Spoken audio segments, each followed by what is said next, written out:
ಮಗು, ಇವತ್ತಿನ ನನ್ನ ನಿನ್ನ ಸಂವಾದ ಶುರು ಮಾಡೋಣ ಕಂದ. ಕೆಲವು ಬಾರಿ ಸಮಸ್ಯೆಗಳು ಎದುರಾದಾಗ, ಮನಸ್ಸಿಗೆ ನೋವಾದಾಗ ನಿನ್ನ ಮನಸ್ಸು ವ್ಯಾಕುಲವಾಗುತ್ತದೆ, ಮನಸ್ಸು ಹೆದರುತ್ತದೆ ಕಂದ. ಆದರೆ ನೆನಪಿಡು, ಈ ನಿನ್ನ ಬಾಬಾ ಸದೈವ ನಿನ್ನ ಜೊತೆ ಇದ್ದಾರೆ ಕಂದ. ನನ್ನನ್ನ ಸಾಯಿ ಬಾಬಾ ಎಂದು ಕೂಗಿದಾಗ ನಾನು ನಿನ್ನ ಸಮಸ್ಯೆಗಳಿಗೆ ಪರಿಹಾರ ಹೊತ್ತು ನಿನ್ನ ಬಳಿಯೇ ಬರುತ್ತೇನೆ. ಹಾಗಾಗಿ ನೀನೆಂದಿಗೂ ಒಂಟಿ ಹಾಗೂ ದುರ್ಬಲ ಅಂದುಕೊಳ್ಳಬೇಡ ಕಂದ. ನಿನ್ನ ಜೀವನಕ್ಕೆ ಏನು ಬೇಕಾಗಿದೆಯೋ ಅದು ನಿನ್ನ ಮಾರ್ಗದಲ್ಲೇ ಬರುತ್ತಿದೆ. ವಿಶ್ವಾಸವಿಡು ಕಂದ. ಬಾಬಾ ಈ ಕೃಪೆಯನ್ನ ಮೊದಲೇ ತೋರಿದ್ದರೆ ನನ್ನ ಜೀವನ ನನಗೆ ಇಷ್ಟೊಂದು ಬೇಸರ ತರುತ್ತಿರಲಿಲ್ಲ. ಈ ಕಷ್ಟ, ಈ ನೋವು, ಆ ನಿಂದನೆ, ಆ ಅಪಹಾಸ್ಯ, ಜೀವನದ ನಿರಾಸೆಗಳು ನನ್ನನ್ನ ಜರ್ಜರಿತಗೊಳಿಸಿವೆ. ಬಾಬಾ, ನಿಮ್ಮ ಕೃಪೆ ತೋರಲು ಏಕಿಷ್ಟು ತಡ ಮಾಡಿದಿರಿ ತಂದೆ ಎಂದು ಕೇಳುತ್ತಿರುವ ನಿನ್ನ ಪ್ರಶ್ನೆಗೆ ಉತ್ತರ ಕಂದ. ನಿನ್ನ ಜೀವನದ ಪ್ರತಿ ನೋವು, ದುಃಖ ನಿನಗೆ ಹೊಸ ಅನುಭವ ನೀಡುವುದರ ಜೊತೆಗೆ ನಿನ್ನೊಳಗಿನಿಂದಲೇ ನೀನು ಪರಿಪಕ್ವವಾಗಲು ಕಾರಣವಾಗಿವೆ ಕಂದ. ನಿನ್ನ ಈ ಸಂಘರ್ಷಗಳು, ಹೋರಾಟಗಳು ನಿನ್ನನ್ನ ಶುದ್ಧವಾದ ಬಂಗಾರದಂತೆ ಹೊಳಪಾಗಿಸಿವೆ. ಮಗು, ಇಲ್ಲಿಂದಲೇ ನಿನ್ನ ನಿಜವಾದ ಹೊಳಪು ಮೌಲ್ಯ ತಿಳಿಯಲು ಸಾಧ್ಯವಾಗಿರುವುದು. ನಿನ್ನನ್ನ ಈಗ ನೀನು ತೊಡುವ ಬಟ್ಟೆಯಿಂದಲ್ಲ, ನಿನ್ನ ವ್ಯಕ್ತಿತ್ವದ ಮೇಲೆ ಗುರುತಿಸುವಂತಾಗಿರುವುದು ಕಂದ.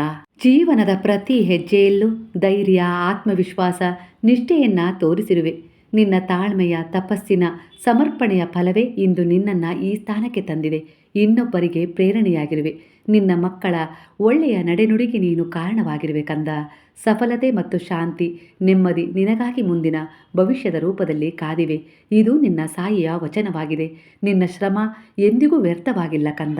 ಆ ನಿನ್ನ ಸಂಯಮವೇ ನಿನ್ನನ್ನು ವಾಸ್ತವ ಪರಿಸ್ಥಿತಿಗಳಿಗೆ ಹೊಂದಿಕೊಳ್ಳುವಂತೆ ಮಾಡಿದೆ. ಕೆಲವು ಸತ್ಯಗಳನ್ನು ತಿಳಿದುಕೊಂಡು ನೀನು ಈಗಿನ ಜೀವನದಲ್ಲಿ ಒಂದು ಒಳ್ಳೆಯ ಅಭಿವೃದ್ಧಿಯನ್ನು ಕಂಡುಕೊಳ್ಳುವಂತೆ ಮಾಡಿದೆ. ನಿನ್ನ ಜೀವನದಲ್ಲಿ ನೀನು ಬಯಸಿದ ನೆಮ್ಮದಿ ಸಿಗಲು ಸ್ವಲ್ಪ ತಡವಾಗಿರಬಹುದು, ತಡವಾಗುತ್ತಲೂ ಇರಬಹುದು. ಆದರೆ ಅದು ನಿನ್ನನ್ನು ಒಂದು ಒಳ್ಳೆಯ ಉತ್ತಮವಾದ ದಡವನ್ನು ಸೇರಿಸಿಯೇ ತೀರುತ್ತದೆ. ಇದೂ ಕೂಡ ನನ್ನ ವಚನವಾಗಿದೆ ಕಂದ. ನೆನಪಿಡು, ನಿನ್ನ ಪ್ರತಿ ಕಣ್ಣೀರಿನ ಲೆಕ್ಕವಿದೆ. ಮಗು, ನೀನು ಒಂದು ಅತ್ಯಮೂಲ್ಯವಾದ ಆತ್ಮವಾಗಿರುವೆ ಕಂದ. ಹಿಂದಿನ ಜನ್ಮದ ಪುಣ್ಯದ ಫಲ ನಿನಗೆ ಸಿಗುತ್ತದೆ. ನಿನ್ನಿಂದ ಅನೇಕ ರೀತಿಯ ಸಹಾಯ ಸೇವೆಗಳು ಆಗಿವೆ ಕಂದ. ಜೀವನದಲ್ಲಿ ಭರವಸೆ ಕಳೆದುಕೊಂಡವರಿಗೆ ಭರವಸೆ ನೀಡಿರುವೆ, ಸಮಾಧಾನ ಪಡಿಸಿರುವೆ. ನಿನ್ನ ಕೈಯಾರ ಒಂದು ತುತ್ತು ಅನ್ನವನ್ನು ನೀಡಿರುವೆ. ಈ ನಿನ್ನ ದಯೆ, ಕರುಣೆ, ಪ್ರೇಮದ ಒಂದು ಸೇವೆಯ ಭಾವವೇ ಈ ಮರುಜನ್ಮಕ್ಕೂ ಕಾರಣವಾಗಿದೆ. ಮಗು, ಈ ಜನ್ಮದಲ್ಲಿ ಆ ಜನ್ಮದ ಪುಣ್ಯವನ್ನು ಭೋಗಿಸುವೆ ನಿನ್ನ ಭವಿಷ್ಯದ ರೂಪದಲ್ಲಿ. ಹಿಂದಿನ ಜನ್ಮದ ಆಶೀರ್ವಾದ ಈ ಜನ್ಮದ ಪುಣ್ಯವಾಗಿದೆ ಕಂದ. ಹಿಂದಿನ ಜನ್ಮದಲ್ಲಿ ಪವಿತ್ರ ಆತ್ಮಗಳು ನಿನ್ನನ್ನ ಆಶೀರ್ವದಿಸಿವೆ. ಆ ಪುಣ್ಯದ ಫಲವೇ ಈ ಜನ್ಮ. ಇಲ್ಲೂ ಕೂಡ ನಿನ್ನಿಂದ ಅದೇ ರೀತಿ ದಯೆ, ಕರುಣೆ, ಪ್ರೇಮದ ಸೇವೆಗಳಾಗಬೇಕಾಗಿತ್ತು. ಹಾಗೆಯೇ ಕೆಲವು ಪರೀಕ್ಷೆಗಳು ನಿನ್ನನ್ನು ಅರಸಿ ಬಂದವು ಅಷ್ಟೇ. ಉತ್ತಮವಾದದ್ದನ್ನ, ವಿಶೇಷವಾದದ್ದನ್ನ ಪಡೆದುಕೊಳ್ಳಲು ಆ ಪರೀಕ್ಷೆಗಳು ನಿನಗೆ ಸಹಾಯ ಮಾಡಿವೆ. ಈ ಕಷ್ಟ, ಈ ದುಃಖ, ಈ ನಿಂದನೆ, ಈ ಹಿಂಸೆ, ಆ ನೋವುಗಳು, ಆ ಅವಮಾನಗಳು ನಿನ್ನನ್ನು ಪರಿಪಕ್ವಗೊಳಿಸಿವೆ. ನಿನ್ನನ್ನು ನೀನೇ ವಾಸ್ತವವಾಗಿ ಅರ್ಥ ಮಾಡಿಕೊಳ್ಳುವ ಹಾಗೆ ಆಗಿದೆ. ಇಂತಹ ಪರಿಸ್ಥಿತಿಯಲ್ಲೂ ಯಾರನ್ನೂ ದೂರಿಲ್ಲ, ಯಾರಿಗೂ ಕೆಡಕನ್ನು ಬಯಸಿಲ್ಲ ಅನ್ನುವುದಾದರೆ ನಿನ್ನ ಆತ್ಮ ಪರಿಶುದ್ಧವಾಗಿದೆ ಎನ್ನುವುದೇ ಅರ್ಥವಲ್ಲವೇ ಕಂದ. ಹಾಗಾಗಿ ಇಲ್ಲಿ ನಿನ್ನ ಶಕ್ತಿಗಳು ಜಾಗೃತವಾಗಿವೆ. ಅವು ಒಂದು ಅವಸ್ಥೆಯನ್ನು ತಲುಪಲು ಸ್ವಲ್ಪ ಸಮಯ ಬೇಕಾಗಿದೆ. ಅಲ್ಲಿಯವರೆಗೂ ಕೆಲವು ಪರೀಕ್ಷೆಗಳು ಎದುರಾಗಿವೆ ಅಷ್ಟೇ. ಅವು ನಿನಗೆ ಅನೇಕ ರೀತಿಯ ಪಾಠಗಳನ್ನು ಕಲಿಸಿವೆ. ಇನ್ನೊಬ್ಬರನ್ನು ತೆಗಳುವುದಲ್ಲ, ನಿನ್ನನ್ನೇ ನೀನು ಅರ್ಥ ಮಾಡಿಕೊಳ್ಳುವ ಒಂದು ಪಾಠವನ್ನು ಕಲಿಸಿವೆ ಕಂದ.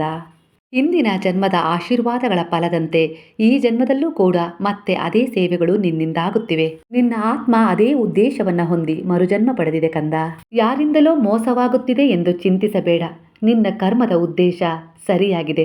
ಅದರ ಬಗ್ಗೆ ಮಾತ್ರ ನೀನು ಯೋಜಿಸು. ನಿನ್ನ ಹೃದಯ ಕೋಮಲವಾಗಿದೆ. ಎಂದಿಗೂ ಯಾರಿಗೂ ಕೆಟ್ಟದನ್ನ ಬಯಸುವುದಿಲ್ಲ. ಈ ನಿನ್ನ ಭಾವನೆಯೇ ನಿನ್ನನ್ನು ಮಹಾನ್ ಆಗಿಸಿದೆ ಕಂದ. ತೋರಿಕೆಯ ಭಕ್ತಿಯಿಂದ, ತೋರಿಕೆಯ ಗುಣಗಳಿಂದ ನೀನೆಂದಿಗೂ ಮಹಾನ್ ಆಗುವುದಿಲ್ಲ. ನನ್ನ ಗುರುವಿನ ದೃಷ್ಟಿಯಲ್ಲಿ, ನನ್ನ ದೇವರ ದೃಷ್ಟಿಯಲ್ಲಿ ನಾನು ಮಹಾನ್ ಆಗಬೇಕು ಅನ್ನುವ ನಿನ್ನ ಯೋಚನೆ ಬಹಳ ಉತ್ತಮವಾಗಿದೆ. ಆ ಉತ್ತಮವಾದ ಯೋಜನೆಗೆ ನಾನು ಪ್ರಸನ್ನಗೊಂಡು ನಿನ್ನ ಬಳಿಯೇ ಇರುವೆ. ಸದಾ ನಿನ್ನನ್ನು ನೆರಳಿನಂತೆ ಕಾಪಾಡುತ್ತಿರುವೆ. ಹಾಗೆ ತಪ್ಪು ಸರಿಗಳ ವಿವರವನ್ನು ಸರಿಯಾದ ಸಮಯಕ್ಕೆ ನೀಡುತ್ತಿರುವೆ. ಅಂದರೆ ನಿನ್ನನ್ನು ಮಾರ್ಗದರ್ಶಿಸುತ್ತಲೂ ಇರುವೆ. ಹಾಗೆ ನಿನ್ನನ್ನು ಸಮಾಧಾನಪಡಿಸುತ್ತಾ ನಿನ್ನ ಜೊತೆಯೂ ಇರುವೆ ಕಂದ. ಕೆಲವು ಬಾರಿ ನಿನಗೆ ಮೋಸ ಆಗಿದೆ, ಮೋಸ ಸಿಕ್ಕಿದೆ ಅನ್ನುವ ಭ್ರಮೆಯಲ್ಲಿ ಇರುತ್ತೀಯ. ಖಂಡಿತ ಇಲ್ಲ ಕಂದ. ಅದು ನನ್ನ ಒಂದು ಪರೀಕ್ಷೆಯಾಗಿತ್ತು, ಹಾಗೆ ನನ್ನ ಯೋಜನೆಯ ಒಂದು ಭಾಗವಾಗಿತ್ತು. ಆ ಯೋಜನೆಯಲ್ಲಿ ನೀನು ಉತ್ತೀರ್ಣನಾಗಿರುವೆ. ಹಾಗಾಗಿಯೇ ನಿನ್ನೊಳಗೆ ಒಂದು ಕ್ಷಮತೆ ಮೂಡಿದೆ. ಆ ಕ್ಷಮತೆ ನಾನು ಅನ್ನುವ ಅಹಂಕಾರವನ್ನ ಅಡಗಿಸಿದೆ. ಎಲ್ಲವೂ ಭಗವಂತನ ಇಚ್ಛೆಯ ಅನುಸಾರವೇ ನಡೆಯುತ್ತಿದೆ ಅನ್ನುವ ಒಂದು ಭಾವಕ್ಕೆ ನಿನ್ನನ್ನು ತಳ್ಳಿದೆ. ಹಾಗಾಗಿ ನಿನ್ನ ಜೀವನದಲ್ಲಿ ಹೊಸ ಬದಲಾವಣೆಗಳು ಆಗಲು ಶುರುವಾಗಿದೆ. ಯಾರಿಗೂ ಕೆಟ್ಟದನ್ನು ಬಯಸುತ್ತಿಲ್ಲ. ಮೋಸ ಆದರೂ ಕೂಡ ಅದಕ್ಕೆ ಒಂದು ಬಲವಾದ ಕಾರಣವಿದೆ ಎಂದುಕೊಳ್ಳುತ್ತೀಯ. ಇದುವೇ ನಿನ್ನ ಜೀವನಕ್ಕೆ ಹೊಸ ಮಾರ್ಗದರ್ಶನದ ಸುಳಿವಾಗಿದೆ. ಅಂದರೆ ನಿನ್ನ ಆತ್ಮ ಬಯಸಿ ಬಂದ ಒಂದು ಉದ್ದೇಶವನ್ನು ಪೂರ್ಣಗೊಳಿಸಿಕೊಳ್ಳುವ ಸಮಯವಾಗಿತ್ತು. ಹಾಗಾಗಿ ಆ ಸಮಯದಲ್ಲಿ ನೀನು ಆ ಬಲವನ್ನು ಪಡೆಯಬೇಕಾಗಿತ್ತು. ಹಾಗೆ ಅಲ್ಲಿ ಆ ಮೋಸ ಒಂದು ಕಾರಣವಾಗಿತ್ತು, ಆ ನೋವು ಒಂದು ಕಾರಣವಾಗಿತ್ತಷ್ಟೇ.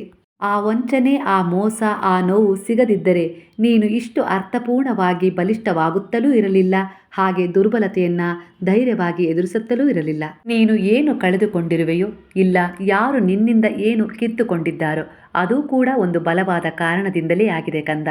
ಎಲ್ಲವನ್ನ ಒಳ್ಳೆಯದಕ್ಕೆ ಎಂದು ನಂಬು. ಖಂಡಿತವಾಗಿಯೂ ಮುಂದಿನ ದಿನಗಳಲ್ಲಿ ನೀನು ಹಿಂದೆ ತಿರುಗಿ ನೋಡಿದಾಗ ಅದು ನಡೆದದ್ದು ಖಂಡಿತ ಒಳ್ಳೆಯದಕ್ಕೆ ಎಂದು ನಿನ್ನ ಅರಿವಿಗೆ ಬರುತ್ತದೆ. ಹಾಗಾಗಿ ಈಗ ನೀನು ಬೇಡಿದ ತಕ್ಷಣ ನಾನು ನಿನ್ನ ಇಚ್ಛೆಯನ್ನು ಪೂರ್ಣಗೊಳಿಸಿಲ್ಲ ಎಂದರೆ ಅದಕ್ಕೂ ಕೂಡ ಒಂದು ಬಲವಾದ ಕಾರಣವಿದ್ದೇ ಇರುತ್ತದೆ. ಅಂದರೆ ನೀನು ಈಗಿನದನ್ನು ನೋಡುತ್ತಿದ್ದೀಯ, ನಾನು ನಿನ್ನ ಮುಂದಿನ ಭವಿಷ್ಯವನ್ನು ರೂಪಿಸುತ್ತಿದ್ದೇನೆ, ಅಷ್ಟೇ ಅಂತರ. ಹಾಗಾಗಿ ಈಗ ನಿನ್ನ ಜೀವನದಲ್ಲಿ ಹೊಸ ಬದಲಾವಣೆ, ಹೊಸ ಸಂತೋಷ, ಹೊಸ ಹರುಷ ನಿನ್ನನ್ನು ಹುಡುಕಿ ಬರುತ್ತಿದೆ. ಧೈರ್ಯವಾಗಿರು, ನಾನು ನಿನ್ನ ಜೊತೆ ಇದ್ದೇನೆ. ನಿನ್ನ ಜೀವನ, ನಿನ್ನ ಸುತ್ತಮುತ್ತ ಇರುವ ಜನರು ಎಂಥದ್ದೇ ಸಮಸ್ಯೆಗಳಿಗೆ ನಿನ್ನನ್ನು ಸಿಲುಕಿಸಿದರೂ ನೀನು ಸೋಲೊಪ್ಪಿಕೊಳ್ಳಬೇಡ. ನಿನ್ನ ಸುಂದರ ಭವಿಷ್ಯ ನಿನ್ನ ಎದುರು ನೋಡುತ್ತಿದೆ. ಯಾರೇ ಏನೇ ಹೇಳಲಿ ಆ ಮಾತಿನ ಕಡೆ ತಲೆಕೆಡಿಸಿಕೊಳ್ಳಬೇಡ. ಮುಂದೆ ಸಾಗು. ನಿನ್ನ ಜೀವನ ಶೈಲಿಯೇ ಬೇರೆ. ನಿನ್ನ ಉದ್ದೇಶ ಒಳಿತಿನಿಂದ ಕೂಡಿದೆ. ಹಾಗಾಗಿ ನಿನ್ನ ವಿಶೇಷವಾದ ಸ್ಥಾನಮಾನ ನಿನ್ನನ್ನು ಕಾಯ್ದಿವೆ. ನಾನು ಸುಮ್ಮನೆ ಯಾರನ್ನೂ ಆಯ್ಕೆ ಮಾಡಿಕೊಳ್ಳುವುದಿಲ್ಲ, ಹಾಗೆ ಪರೀಕ್ಷೆಯೂ ನೀಡುವುದಿಲ್ಲ. ಯಾರು ಭಿನ್ನವಾಗಿರುತ್ತಾರೋ, ವಿಶೇಷವಾದದ್ದನ್ನು ಪಡೆಯಲು ಹಂಬಲಿಸುತ್ತಾರೋ, ಯಾರಿಗೂ ಕೆಡಕನ್ನ ಮಾಡಲು ಬಯಸುವುದಿಲ್ಲ, ಹಾಗೆ ಯಾವುದರಲ್ಲೂ ದೋಷವನ್ನು ಹುಡುಕುವುದಿಲ್ಲವೋ ಅವರು ನಿರಂತರವಾಗಿ ನನ್ನ ಪ್ರೀತಿಗೆ ಪಾತ್ರರಾಗುತ್ತಾರೆ. ಅಂಥವರಿಗೆ ವಿಶೇಷವಾದ ಸ್ಥಾನ ಮಾನವನ್ನು ನಾನು ಕೊಟ್ಟು ಅವರನ್ನು ವಿಜಯರನ್ನಾಗಿಸುತ್ತೇನೆ. ಸ್ಥಾನಕ್ಕಾಗಿ ಈ ಪರೀಕ್ಷೆಗಳು ಎದುರಾಗಿದ್ದವು. ಈ ಪರೀಕ್ಷೆಗಳಲ್ಲಿ ನೀನು ಪಾಸಾಗಿರುವೆ ಕಂದ. ಅದು ಈಗ ನಿನ್ನನ್ನು ವಿಶೇಷತೆಯ ಕಡೆ ಕರೆದೊಯ್ಯುತ್ತಿದೆ ಮಗು. ಹೋಗು, ನಿರ್ಭಯವಾಗಿ ಮುಂದೆ ಸಾಗು. ನಿನ್ನ ಗುರಿ, ನಿನ್ನ ಉದ್ದೇಶ ನಿನಗೋಸ್ಕರ ಒಂದು ಒಳ್ಳೆಯ ವಿಶೇಷತೆಯನ್ನು ನೀಡಲು ಎಲ್ಲ ಸಿದ್ಧತೆ ಮಾಡಿದೆ ಮಗು. ಬರುವ 33 ದಿನದ ಒಳಗೆ ಶುಭ ಸುದ್ದಿ ಸಿಗುತ್ತದೆ. ಅದರಿಂದ ನಿನ್ನ ಜೀವನವೇ ಬದಲಾಗುತ್ತದೆ. ಈ ಗೆಲುವಿನಿಂದ ಎಂದಿಗೂ ನೀನು ಅಹಂಕಾರ ಪಡಬೇಡ, ನಾನು ಎನ್ನಬೇಡ. ಸರಳವಾಗಿರು. ಸರಳವಾದ ವ್ಯಕ್ತಿತ್ವದೊಂದಿಗೆ ಮಹಾನಾಗಿ ಜೀವಿಸು. ಇದು ನಿನ್ನ ಆರೋಗ್ಯ, ದೈಹಿಕ, ಮಾನಸಿಕ ಬಲವನ್ನು ಹೆಚ್ಚಿಸುತ್ತದೆ ಕಂದ.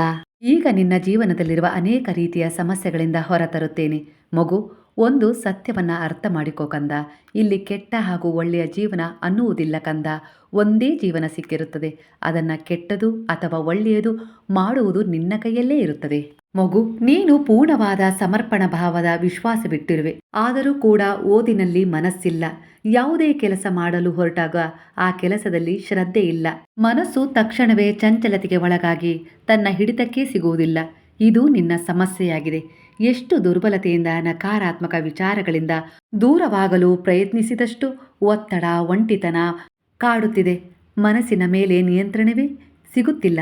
ನೀನು ನಿನ್ನ ಮನಸ್ಸನ್ನು ಶಾಂತವಾಗಿ ಇಟ್ಟುಕೊಳ್ಳಲು ಪ್ರಯತ್ನಿಸಿದಷ್ಟು ಅಷ್ಟೇ ವೇಗವಾಗಿ ಆ ಮನಸ್ಸು ನಿನ್ನ ಹಿಡಿತಕ್ಕೆ ಸಿಗದೆ ಉದ್ವಿಗ್ನತೆಗೆ, ಒತ್ತಡಕ್ಕೆ ಒಳಗಾಗುತ್ತಿದೆ.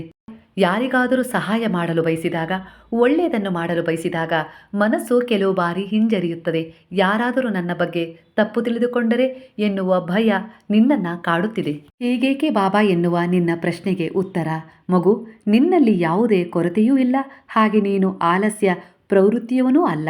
ನೀನು ಒಬ್ಬ ನಿರ್ಮಲ, ಸಾಧಾರಣ, ಶುದ್ಧವಾದ ಮನುಷ್ಯನಾಗಿರುವೆ. ಮನುಷ್ಯನಾಗುವುದು ಒಂದು ಸೋಲಲ್ಲ ಕಂದ. ನೆನಪಿಡು ಕಂದ. ಕೇಳು ಈಗ. ನೀನು ಹೇಳುತ್ತಿರುವುದು ಕೇವಲ ಓದಿನ ವಿಚಾರವಲ್ಲ, ಕೆಲಸ ಮಾಡುವ ವಿಚಾರವಲ್ಲ. ವಾಸ್ತವವಾಗಿ ನೀನು ಕೇಳುತ್ತಿರುವುದು, ಬಾಬಾ ನಾನು ಹೇಗೆ ಒತ್ತಡ ಮುಕ್ತನಾಗಲಿ, ನನ್ನ ಕೆಲಸದ ಮೇಲೆ ಹೇಗೆ ನನ್ನ ಒಂದು ಗಮನವನ್ನು ಕೇಂದ್ರೀಕರಿಸಲಿ ಎಂದು. ನಾನು ನನ್ನೊಳಗೆ ಕಳೆದು ಹೋಗಿರುವೆ ಬಾಬಾ ಎಂದು ಕೇಳುತ್ತಿರುವೆ ಮಗು. ನನ್ನ ಮಾತು ಕೇಳು. ಗಮನವಿಟ್ಟು ಓದುವುದು ಎಂದರೆ, ಗಮನವಿಟ್ಟು ಕೆಲಸ ಮಾಡುವುದು ಎಂದರೆ ಪುಸ್ತಕದಲ್ಲಿ ಮುಳುಗಿ ಹೋಗುವುದು, ಕೆಲಸದಲ್ಲಿ ಮುಳುಗಿ ಹೋಗುವುದು ಎಂದರ್ಥವಲ್ಲ. ನಿನ್ನ ಆತ್ಮದ ಮೇಲಿನ ಧೂಳನ್ನು ಒರೆಸುವುದು ಎಂದರ್ಥ. ನಿನ್ನ ಮನಸ್ಸು ಕನ್ನಡಿಯಂತೆ, ಆದರೆ ಅದರ ಮೇಲೆ ಒತ್ತಡ, ದ್ವೇಷ, ಕೋಪ, ಅಸೂಯೆ, ದುರ್ಬಲತೆ, ಯಾಕೆ ಹೀಗೆ ನನ್ನ ಜೀವನದಲ್ಲಿ ಯಾಕೆ ಇಷ್ಟು ನಿರಾಸೆಗಳು ಅನ್ನುವ ಧೂಳು ಅಂಟಿಕೊಂಡಿದೆ. ನೀನು ಎಷ್ಟೇ ಪ್ರಯತ್ನ ಪಟ್ಟರೂ ಈ ರೀತಿಯ ಧೂಳಿನಿಂದ ಹೊರಬರಲು ಸಾಧ್ಯವಾಗುತ್ತಿಲ್ಲ. ಇವೇ ಗೊಂದಲಗಳು ನಿನ್ನ ನಿರಾಸೆಗೆ, ನಿನ್ನ ದುಃಖಕ್ಕೆ ಕಾರಣವಾಗಿವೆ ಮಗು. ಇದಕ್ಕಾಗಿ ನೀನು ಕನ್ನಡಿಯ ಜೊತೆ ಹೋರಾಟ ಮಾಡುವ ಅವಶ್ಯಕತೆ ಇಲ್ಲ. ಅದರ ಮೇಲೆ ಇರುವ ಧೂಳನ್ನು ಪ್ರೀತಿಯಿಂದ, ವಿಶ್ವಾಸದಿಂದ, ಆತ್ಮವಿಶ್ವಾಸದಿಂದ ನಾಜೂಕಾಗಿ ಒರೆಸಬೇಕಷ್ಟೆ. ಜೀವನದಲ್ಲಿ ಏನೋ ಮಹಾನ್ ದೊಡ್ಡ ತಪ್ಪು ಮಾಡಿದೆ ಎಂದು ನಿನ್ನನ್ನೇ ನೀನು ದುರ್ಬಲತೆಗೆ ಜಾರಿಸಿಕೊಳ್ಳಬೇಡ. ನಿನ್ನ ಜೀವನದಲ್ಲಾದ ಪ್ರತಿಯೊಂದು ತಪ್ಪು ಸರಿಯಾದದನ್ನು ಕಲಿಸುವ ಒಂದು ಮಾರ್ಗವಾಗಿದೆ ಎಂದು ಯೋಚಿಸು ಮಗು. ತಪ್ಪುಗಳನ್ನು ಪದೇ ಪದೇ ಮಾಡಿದರೆ ನೀನು ತಪ್ಪಿತಸ್ಥನಾಗುತ್ತೀಯ.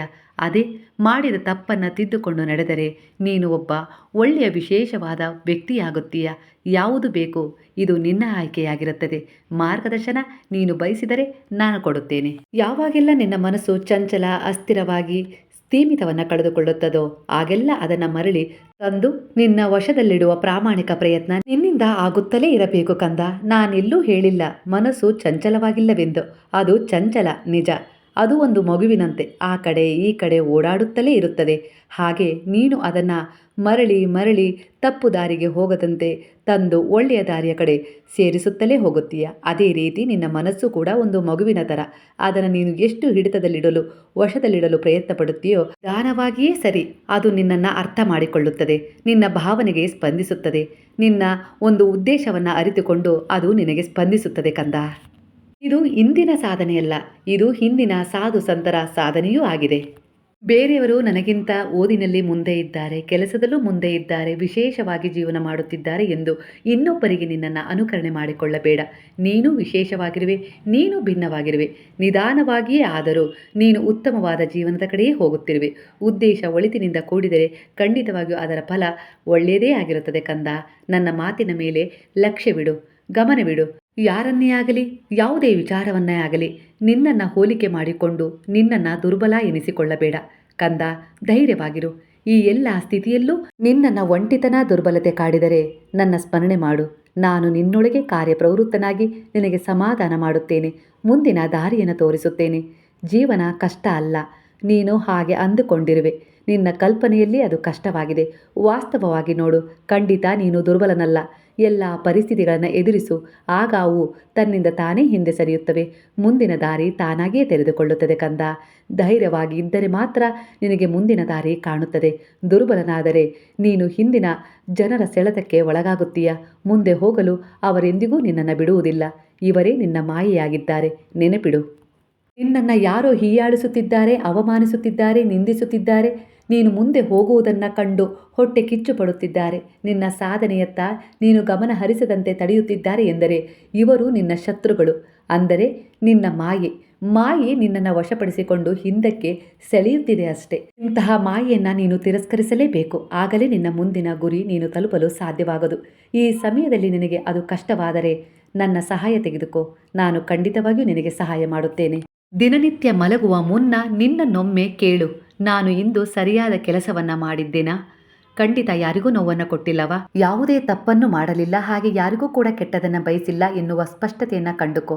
ಇಲ್ಲಿ ನಿನಗೆ ಏನಾದರೂ ಗೊಂದಲವಾದರೆ, ತಿಳಿಯದೇನೆ ಯಾರದ್ದೋ ಮೇಲೆ ವಿನಾಕಾರಣ ಕೋಪಗೊಂಡಿದ್ದರೆ, ಯಾರಿಗೂ ವಂಚನೆ ಮಾಡಿದ್ದರೆ, ಅದು ಅನಿವಾರ್ಯವಾಗಿತ್ತೆಂದರೆ ಖಂಡಿತವಾಗಿಯೂ ಆ ಭಾರವನ್ನು ನನ್ನ ಮೇಲೆ ಹೊರಿಸು. ನಾನು ಸ್ವೀಕರಿಸುತ್ತೇನೆ. ಮತ್ತೊಂದು ಮಗದೊಂದು ಅವಕಾಶವನ್ನು ಮರುದಿನ ನೀಡುತ್ತೇನೆ. ನಿನ್ನ ತಪ್ಪುಗಳನ್ನು ಸುಧಾರಿಸಿಕೊಳ್ಳಲು, ನಿನ್ನ ಪುಣ್ಯವನ್ನು ವೃದ್ಧಿಸಿಕೊಳ್ಳಲು. ಇದು ನಿನ್ನ ಗುರುವಿನ ವಚನವಾಗಿದೆ ಕಂದ. ನನ್ನ ಮೇಲೆ ಭರವಸೆ ಇಟ್ಟು ಶರಣಾಗಿದ್ದೀಯ. ಖಂಡಿತ ನಾನು ನಿನ್ನನ್ನು ಕೈ ಬಿಡುವುದಿಲ್ಲ. ನಿನ್ನ ಸಂಪೂರ್ಣ ಭಾರವನ್ನು ನಾನು ಭರಿಸಿದ್ದೇನೆ. ಉತ್ತಮವಾದ ಜೀವನವನ್ನು ನಾನು ನಿನಗೆ ಕರುಣಿಸುತ್ತೇನೆ. ಎಂಥದ್ದೇ ಸ್ಥಿತಿ ಎದುರಾದರೂ ಯಾರಿಗೂ ಕೆಟ್ಟದನ್ನು ಬಯಸಬೇಡ, ಕೆಟ್ಟದನ್ನು ಮಾಡಲು ಹವಣಿಸಬೇಡ ಕಂದ. ಇದು ನನ್ನ ಉಪದೇಶವಾಗಿದೆ. ಇದು ನಿನ್ನ ಮುಂದಿನ ಭವಿಷ್ಯವನ್ನು ರೂಪಿಸುವುದಕ್ಕೆ ನನಗೆ ಸಹಾಯ ಮಾಡುತ್ತದೆ ಕಂದ. ಹಾಗಾಗಿ ನಾನು ಮೊದಲು ನಿನಗೆ ಶಿಕ್ಷಣ ನೀಡುತ್ತೇನೆ, ನಂತರ ಮಾರ್ಗದರ್ಶನ ಮಾಡುತ್ತೇನೆ. ಕೆಲವು ಬಾರಿ ಶಿಕ್ಷೆಗಳನ್ನು ಕೊಡುವುದರ ಮೂಲಕ ನಿನ್ನನ್ನು ಸರಿದಾರಿಗೆ ತರುತ್ತೇನೆ. ನಂತರ ನಿನ್ನನ್ನು ಅನೇಕ ರೀತಿಯ ಪರೀಕ್ಷೆಗಳಿಗೆ ಒಳಪಡಿಸಿ ಪುಟವಿಟ್ಟ ಚಿನ್ನವಾಗಿಸುತ್ತೇನೆ. ನಂತರ ನಿನಗೆ ಶಾಂತಿ, ನೆಮ್ಮದಿ, ಆರೋಗ್ಯ, ಸಂತೋಷ ತುಂಬಿದ ಜೀವನವನ್ನು ಕರುಣಿಸಿ ಅದನ್ನು ಅನುಭವಿಸಿ ನಂತರ ಮೋಕ್ಷವನ್ನು ಕರುಣಿಸಲು ಸಹಾಯ ಮಾಡುತ್ತೇನೆ. ಇಷ್ಟಾದರೂ ಕೆಲವು ಬಾರಿ ಒಂಟಿತನದ ಒಂದು ಅನುಭವ ನಿನಗಾಗುತ್ತದೆ ಎಂದರೆ ಸ್ವಲ್ಪ ಶಾಂತವಾಗಿ ಕುಳಿತು ಯೋಚಿಸು. ನಾನು ನಿನ್ನೊಳಗೆ ಇರುವ ನಿನ್ನ ಉಸಿರಿಗಿಂತಲೂ ಹತ್ತಿರವಿದ್ದೇನೆ ಎನ್ನುವ ಅನುಭವ ನಿನಗಾಗುತ್ತದೆ. ನೀನು ಬಿದ್ದರೂ ಎದ್ದು ನಿಲ್ಲುವ ಪ್ರಯತ್ನ ಮಾಡುತ್ತಿರುವೆ, ನೊಂದರೂ ಮುಂದೆ ಹೋಗುವ ಛಲ ಹೊಂದಿರುವೆ, ಸೋತರೂ ಮುಂದೆ ಹೋಗುವ ದೃಢ ನಿರ್ಧಾರದಲ್ಲಿರುವೆ ಎಂದರೆ ಅದು ನಿನ್ನೊಳಗೆ ಇರುವ ನನ್ನ ಸೂಚನೆ, ಮಾರ್ಗದರ್ಶನವಾಗಿದೆ ಕಂದ. ಹಾಗಾದರೆ ಈಗ ಏಳು. ನಿನ್ನ ಕೆಲಸ ಮಾಡುವಾಗ, ಓದುವಾಗ ಒಂದು ಚಿಕ್ಕ ಪ್ರಾರ್ಥನೆಯಿಂದ ನಿನ್ನ ದಿನವನ್ನು ಶುರು ಮಾಡು. ಬಾಬಾ, ಪ್ರತಿ ಕ್ಷಣ ನನ್ನ ಜೊತೆ ನೀವಿರಬೇಕು. ನನ್ನಿಂದ ತಪ್ಪುಗಳಾಗುತ್ತವೋ, ಸರಿಯಾಗುತ್ತದೋ ಆ ಎಲ್ಲ ರೀತಿಯ ಮಾರ್ಗದರ್ಶನ ನಿಮ್ಮಿಂದ ನನಗೆ ಅನಂತ ಕಾಲದವರೆಗೂ ದೊರಕಬೇಕು. ನನ್ನ ಆಸೆಗಳು ಇಷ್ಟಿವೆ ಬಾಬಾ, ಆದರೆ ನಿಮ್ಮ ಇಚ್ಛೆ ಏನಿದೆಯೋ ಅದೇ ನನ್ನದಾಗಲಿ ಎನ್ನುವ ಪೂರ್ಣ ಸಮರ್ಪಣಾ ಭಾವದ ಪ್ರಾರ್ಥನೆ ನಿನ್ನಲ್ಲಿದ್ದರೆ ಅದಕ್ಕೆ ತಕ್ಕ ಹಾಗೆ ಮುಂದಿನ ಕ್ಷಣಗಳಲ್ಲೇ ಪ್ರತಿಫಲ ಸಿಗುತ್ತದೆ. ಬಾಬಾ, ನೀವು ನನ್ನ ಓದಿನ ಶ್ರದ್ಧೆಯಾಗಿರಿ, ನನ್ನ ಕೆಲಸದ ಬಲವಾಗಿರಿ, ನನ್ನ ಮನಸ್ಸಿನ ಹಿಡಿತವಾಗಿರಿ ಎನ್ನುವ ನಿನ್ನ ದಿವ್ಯವಾದ ಪ್ರಾರ್ಥನೆ ನಾನು ಸ್ವೀಕರಿಸಿದ್ದೇನೆ ಕಂದ. ನಿನ್ನ ಸಂಘರ್ಷ ನಿನ್ನ ಸೋಲಲ್ಲ, ನಿನ್ನ ಅತಿಯಾದ ಒತ್ತಡ ನಿನ್ನ ಒಂಟಿತನವಲ್ಲ. ಎಲ್ಲಿಯವರೆಗೂ ನಿನ್ನಲ್ಲಿ ನಾನಿರುವೆ ಎನ್ನುವ ಸ್ಮರಣೆ ಇರುತ್ತದೋ, ಎಲ್ಲಿಯವರೆಗೂ ನಿನ್ನ ನಾಲಿಗೆ ನಿನ್ನ ಉಸಿರಿನಲ್ಲಿ ನನ್ನ ನಾಮಸ್ಮರಣೆ ಇರುತ್ತದೋ ಅಲ್ಲಿಯವರೆಗೂ ನಿನ್ನ ಜೀವನ ದೌರ್ಭಾಗ್ಯದ ಅಂತ್ಯದೆಡೆಗೆ ಸಾಗುವುದಿಲ್ಲ. ಇದು ನನ್ನ ವಚನವಾಗಿದೆ. ನೀನು ನನ್ನನ್ನು ಮರೆತ ತಕ್ಷಣವೇ ನೀನು ಕಂಗೆಡುತ್ತೀಯ, ಜೀವನದಲ್ಲಿ ದಾರಿಯೇ ಕಾಣದೆ ಅಲೆದಾಡುತ್ತೀಯ. ಹಾಗಾಗಿ ನಿನಗೀಗ ಗುರುವಿನ ಮಾರ್ಗದರ್ಶನ ಹಾಗೆ ರಕ್ಷಣೆಯ ಅವಶ್ಯಕತೆ ಇದೆ ಕಂದ. ಹಾಗಾಗಿ ನಾನು ನಿನ್ನನ್ನು ನಿನ್ನ ಪೂರ್ವಜನ್ಮದ ಕರ್ಮಗಳ ಪುಣ್ಯದ ಆಧಾರದ ಮೇಲೆಯೇ ಆಯ್ಕೆ ಮಾಡಿಕೊಂಡು ನಿನ್ನ ಜೀವನದಲ್ಲಿ ಬಂದಿದ್ದೇನೆ, ನಿನ್ನನ್ನು ಮಾರ್ಗದರ್ಶನ ಮಾಡಲು, ರಕ್ಷಣೆ ನೀಡಲು. ನಿನ್ನ ಓದು ಒಂದು ಭಕ್ತಿಯಾಗಲಿ, ನಿನ್ನ ಗಮನ ಒಂದು ಪ್ರೇಮವಾಗಲಿ. ಯಾವುದೇ ಕೆಲಸ ಮಾಡು, ನಿಷ್ಠೆಯಿಂದ, ಸಮರ್ಪಣಾ ಭಾವದಿಂದ, ಪ್ರೀತಿಯಿಂದ ಮಾಡು, ಅಲ್ಲಿ ನಾನಿರುತ್ತೇನೆ. ಇನ್ನೇನು ನಿನ್ನ ಮನಸ್ಸು ಚಂಚಲತೆಯಿಂದ ಸ್ಥಿರತೆ ಕಳೆದುಕೊಳ್ಳುತ್ತಿದೆ, ಯಾರೋ ಅದನ್ನು ತಪ್ಪು ದಾರಿಗೆ ಕೊಂಡೊಯ್ಯುತ್ತಿದ್ದಾರೆ ಅನ್ನಿಸುತ್ತಿರುವಾಗ ನನ್ನ ಸ್ಮರಣೆ ಮಾಡುತ್ತಾ ನನ್ನನ್ನು ನಿನ್ನ ನಿರೂಪಕನಾಗಿಸು. ನಿನ್ನನ್ನು ನನ್ನ ಕೈಗಳು ಎಂದಿಗೂ ಬೀಳಲು ಬಿಡುವುದಿಲ್ಲ ಕಂದ. ಈಗ ಏಳು. ನಿನ್ನ ಕಣ್ಣೀರನ್ನು ಒರೆಸಿಕೊಂಡು ನಿನ್ನ ಓದು, ನಿನ್ನ ಕೆಲಸ, ನಿನ್ನ ಶ್ರಮದಲ್ಲಿ ಮುಂದೆ ಹೋಗು. ನಿನಗಾಗಿ ಅಲ್ಲ, ನನಗಾಗಿ. ಈ ಸಮರ್ಪಣಾ ಭಾವ ನಿನ್ನನ್ನೆಂದಿಗೂ ಆಯಾಸಪಡಿಸುವುದಿಲ್ಲ. ಹಾಗಾದರೆ ನಿನ್ನ ಸಂವಾದವನ್ನು ನಾಳೆಗೆ ಮುಂದುವರಿಸೋಣ. ಅಲ್ಲಿಯವರೆಗೂ ನೀನೀಗ ನಿಶ್ಚಿಂತೆಯಿಂದ ನಿನ್ನ ಕೆಲಸಗಳನ್ನು ಮಾಡು. ನಾನು ಸದೈವ ನಿನ್ನ ಬಳಿಯೇ ಇದ್ದೇನೆ. ನನ್ನ ಆಶೀರ್ವಾದ, ಕೃಪೆಯ ಕೈಗಳು ಸದಾ ನಿನ್ನ ಮೇಲೆ ಇವೆ ಕಂದ. ಹಾಗಾದರೆ ಈಗ ಹೇಳು. ಹರೇ ರಾಮ ರಾಮ ರಾಮ ಹರೇ ಹರೇ, ಹರೇ ಕೃಷ್ಣ ಕೃಷ್ಣ ಕೃಷ್ಣ ಹರೇ ಹರೇ, ಹರೇ ಸಾಯಿ ಸಾಯಿ ಹರೇ ಹರೇ, ಹರೇ ಬಾಬಾ ಬಾಬಾ ಬಾಬಾ ಹರೇ ಹರೇ, ಹರೇ ದತ್ತ ದತ್ತ ಹರೇ ಹರೇ.